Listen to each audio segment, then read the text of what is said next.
না সুন্দর লাগতাছে।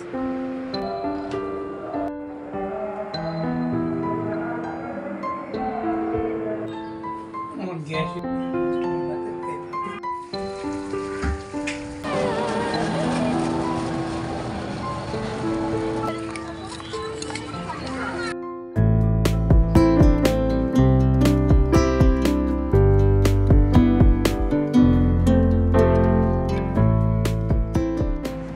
হ্যালো এভরিওয়ান, আসসালামু আলাইকুম। সবাইকে ঈদ মোবারক জানিয়ে শুরু করছি আমার আজকের ব্লগ। আশা করছি সবাই খুব ভালো আছেন এবং সুস্থ আছেন। এইবারই যেহেতু আমি ঢাকায় করছি, সো সব কিছু আমাকে একা হাতেই করতে হবে। সেজন্য আমি ঈদের আগের দিনেই সব কিছু করে নিচ্ছি, যাতে করে আমার ঈদের দিনটা অত বেশি কষ্ট না হয়ে যায়। ঈদের দিনে যাতে করে আমার মাংস ধোয়াধুয়ির কাজ না থাকে, সেজন্য আমি মুরগি এবং গরু মাংসগুলোকে কেটে ধুয়ে তারপর এখন ফ্রিজে রেখে দিব। মাংস ধোয়া দিয়ে ঝামেলাটা কিন্তু অনেক বেশি, আর যেহেতু আমি রাতে মেহেদি লাগাবো, সেজন্য আমি চাচ্ছি না যে ঈদের দিন সকালবেলা আমি মাংস ধুয়ে আমার হাতটাকে নষ্ট করি।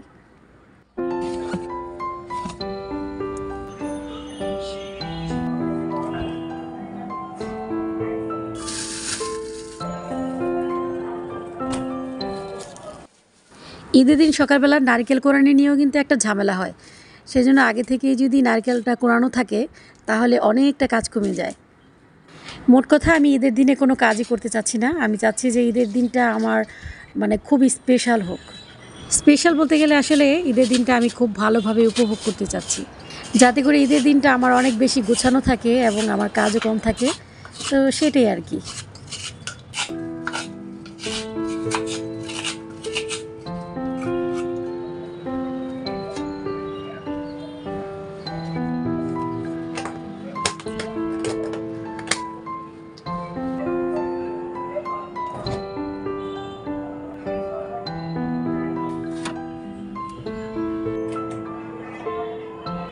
ঘরের অন্যান্য পর্দাগুলো আমি মেশিনে ধুয়ে নিয়েছিলাম, কিন্তু এই দুইটা পর্দাই রয়ে গেছে। কারণ এই দুইটা পর্দা আমি নিজের হাতে ধুবো বলেই আসলে রেখে দিয়েছিলাম। তো এগুলোকে এখন আমি ভিজিয়ে রেখেছি, যখন গোসল করব তখন ধুয়ে নেব।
ঘরের অন্যান্য কাজগুলোকে মোটামুটি গুছিয়ে নিয়েছি। এখন আমি পিঠাগুলোকে ভেজে নেব, কারণ সকালবেলা কিন্তু এই পিঠাগুলো ভাজতে আমার অনেক সময় চলে যাবে। তো ঈদের দিন সকালবেলা আমার এত সময় নষ্ট করার কোনো সময় নেই। আর এমনিতেও যেহেতু রোজার দিন সকালবেলা আসলে তেমন কোনো কাজ থাকে না, সেজন্য এই কাজগুলো আসলে অনায়াসেই করা যায়। প্রথমে আমি নকশি পিঠাগুলোকে ভেজে শিরায় ডুবিয়ে নিব, আর সেজন্যই আমি এখানে আখের গুড় নিচ্ছি। এখানে আমি অনেকগুলো আখের গুড় নিয়েছি, আর সেজন্য আমি এই আখের গুড়ে কোনো পানি ব্যবহার করব না, কারণ পানি ব্যবহার করলে কিন্তু একটু সময় বেশি লাগে। সেজন্য আমি একদমই কোনো পানি ব্যবহার করব না। একদম অল্প আঁচে এই গুড়ের শিরাটা করতে হবে। যদি পানি ব্যবহার করতাম তাহলে চুলার আঁচটা একটু বাড়িয়ে দিলেও কোনো সমস্যা ছিল না। আর যেহেতু পানি ব্যবহার করে নিই, সেজন্য একদম অল্প আঁচে আমি গুড়ের শিরাটা করেছি। তবে এই শিরাগুলো কিন্তু খুব বেশি আঠালো করা যাবে না, কারণ এমনিতেই কিন্তু আমি যখন গরম পিঠাগুলো দিব তখন কিন্তু আস্তে আস্তে অনেক বেশি আঠালো হয়ে যাবে।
প্রায় ২০ বছর আগের কথা বলছি। তখন মোটামুটি প্রতিটা ঘরেই কিন্তু সেহুই পিঠা খাওয়ার একটা চল ছিল, বিশেষ করে ঈদের দিনে। তখন অবশ্য আমি অনেক ছোটো ছিলাম, আর আমার বেশিরভাগ ঈদ কেটেছে আমার নানুর বাড়িতে। তো আমার নানুর বাড়িতে যখন আমি ঈদ করতাম, তখন ঈদের আগের দিন, মানে যেটাকে চান রাত বলা হয়, সেই চান রাতের দিনে আমি দেখতাম যে আমার মামা মামি এবং আমরা সবাই মিলে মোটামুটি এই সেহুই পিঠাটা পাকানো হতো, এবং খুবই ভালো লাগতো, খুবই এনজয় করতাম, খুবই হাসাহাসি করতাম এবং পিঠা বানাতাম। মানে অন্যরকম একটা মুহূর্ত ছিল। সেই আনন্দগুলো আমি বিগত ২০ বছরেও আর কখনো খুঁজে পাইনি, আর পাবো বলে আমি আশাও করছি না। কারণ এখন কিন্তু মানুষ এই পিঠাটা একেবারেই খায় না, খুব কম সংখ্যক মানুষই কিন্তু সেই পিঠাটা এখনও ধরে রেখেছে, আর বেশিরভাগ মানুষই কিন্তু আসলে এই পিঠাটা এখন খায় না। তো যাই হোক, কেউ না খাক, আমি কিন্তু খাবো ইনশাল্লাহ।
সেওই পিঠা এবং সেমাই পিঠা দুটাই করে রাখবো, কারণ মিষ্টি খাবারগুলো কিন্তু একটু ঠান্ডা খেতেই ভালো লাগে।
দুধে চিনি দেওয়ার আগে আমি সবসময় সাবুদানা এবং সেওইগুলো সিদ্ধ করে নিই।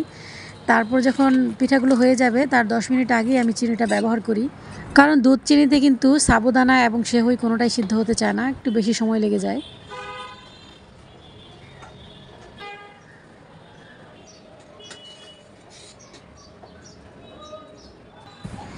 পিঠাগুলোকে বেশি সুস্বাদু করার জন্য আমি এখানে কনডেন্স মিল্ক ব্যবহার করছি। কনডেন্স মিল্কটা ব্যবহার করলে আসলে দুধের স্বাদটাই অন্যরকম হয়ে যায়।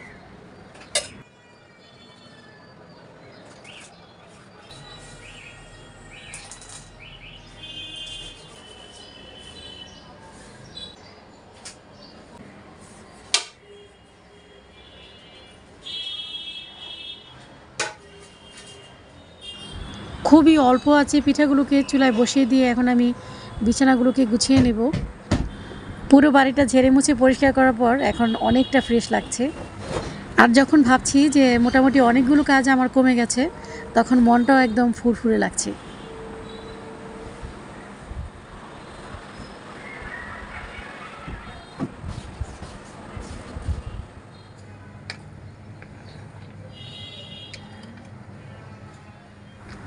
পিঠার একদম লাস্ট পর্যায়ে আমি নারকেল এবং চিনিটাকে দিচ্ছি, আর এই নারকেল এবং চিনি দিয়ে আমি আরও 10 মিনিটের মতো রেখে দেবো চুলায়।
ঈদের দিন সকালবেলা ঘুম থেকে উঠে ফ্রাইড রাইস এবং নুডলসটা রান্না করেছি।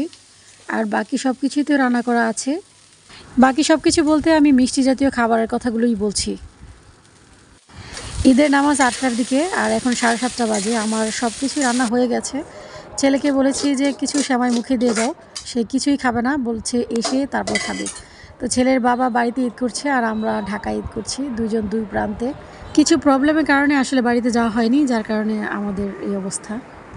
ঢাকার মিরপুরে আমার ননাসের বাড়ি। তো আমার ননাসকে ফোন করে বলেছি যে ওরা যেন বিকালবেলা চলে আসে আমার বাসায়। যেহেতু আমরা ঢাকায় একা একা ঈদ করছি, সেজন্য আমার ননাসও কিন্তু রাজি হয়ে গেল এক কথায়। তো তারা যেহেতু আসছে বিকালবেলা, সো আমাদের তেমন কোনো প্রবলেম নেই আল্লাহর রহমতে।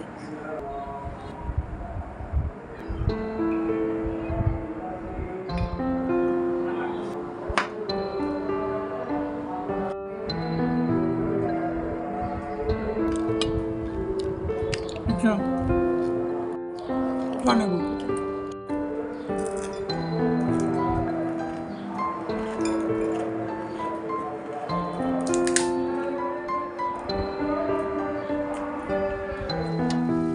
আজকে যেহেতু বিকেলবেলা একটু বাইরে ঘুরতে যাব, সেজন্য সকাল সকালই রান্না বসিয়ে দিয়েছি।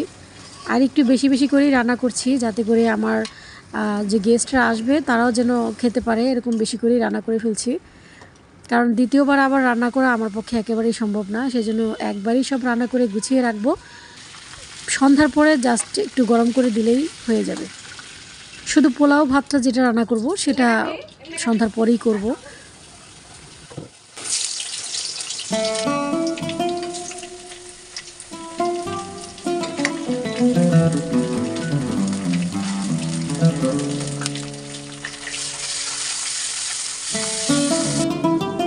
রোস্টের জন্য আমি কাঁচামরিচ এবং পেঁয়াজ বাটাটা আমি আগেই বেটে ফ্রিজে রেখে দিয়েছিলাম, এখন জাস্ট অ্যাপ্লাই করছি।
আমার প্রতিবেশী ছোট বোনের সাথে এখন আমরা ঘুরতে যাচ্ছি। তো এখন আমরা বাসার নিচে দাঁড়িয়ে অপেক্ষা করছি রিক্সার জন্য। এদিকে কোনো রিক্সা খুঁজে পেলাম না, সেজন্য পায়ে হেঁটে একটু সামনে যাচ্ছি, সেখান থেকে অবশ্য রিক্সা পাওয়া যাবে। আমার প্রতিবেশী ছোট বোনটার নাম হচ্ছে শর্মি, তার 1 বছরের একটা বাচ্চা আছে। সেই বাচ্চা কোলে নিয়ে আসলে হাঁটতে যাচ্ছে না, সেজন্য রিক্সার জন্য দাঁড়িয়ে আছি আমরা এখানে।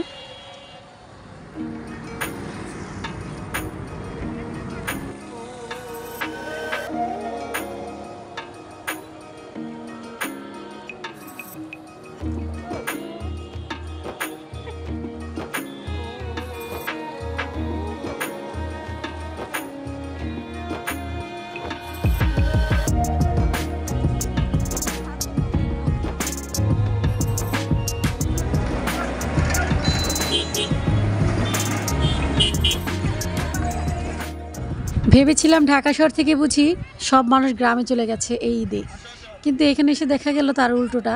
এখানে এত মানুষের ঢল ছিল, কোথাও বসার জায়গা ছিল না, কোথাও দাঁড়ানোর জায়গাও ছিল না, মানে এতটাই হিজিবিজি ছিল। তো এখানে এসে আমার মনে হচ্ছে যে আমি খুব বড় ভুল করেছি। এর থেকে ভালো যদি বাসায় বসে একটু বাংলা সিনেমা দেখতাম, তাও কিন্তু অনেক এনজয় করতে পারতাম। তো যাই হোক, এই ভিড়ের মধ্যে, গরমের মধ্যে এখানে বসে থেকে কোনো লাভ নেই। এখন আমরা চলে যাচ্ছি।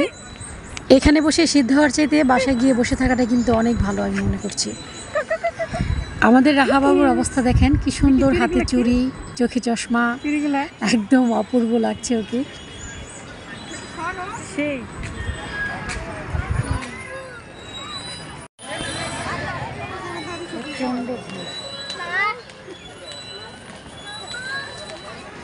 আমরা এখন পার্ক থেকে বেরিয়ে পড়ছি। পার্ক থেকে বেরিয়ে আমরা একটু ফুচকা টুচকা খাবো, তারপর বাসায় চলে যাব। আমার আজকের ভিডিওটি যদি আপনাদের ভালো লেগে থাকে তাহলে অবশ্যই একটি লাইক করে দিবেন এবং আমার চ্যানেলটিকে সাবস্ক্রাইব করে আমার পাশেই থেকে যাবেন। আজ এই পর্যন্তই, ফিরে আসবো নতুন আরেকটি ব্লগ নিয়ে। সেই পর্যন্ত সবাই ভালো থাকবেন। আসসালামু আলাইকুম।